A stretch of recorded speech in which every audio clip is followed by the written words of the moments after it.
Hello everyone, welcome to today's lecture on calculus. Y is equal to integration of e to the power 3x dx.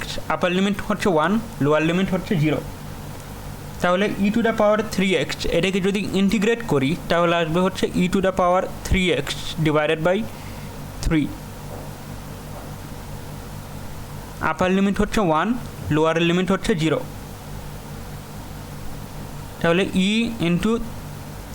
e to the power 3 into 1 divided by 3 minus lower limit কত e to the power 3 into 0 divided by 3. তাহলে এটা হচ্ছে e to the power 3 divided by 3 minus lower limit কত e to the power 0 e to the power 0 করলে আসবে হচ্ছে 1 by 3.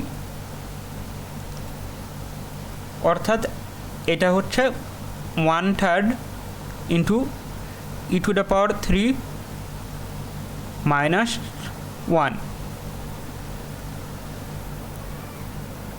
অর্থাৎ আমি যদি ই টু দ্য পাওয়ার 3x এটাকে যদি ইন্টিগ্রেট করি এবং আমার আপার লিমিট যদি 1 হয় আর লোয়ার লিমিট যদি 0 হয় তাহলে আমি হচ্ছে 1/3 into E to the power 3 minus 1 এই ভ্যালুটা পাবো. Thank you everyone. That is all for today.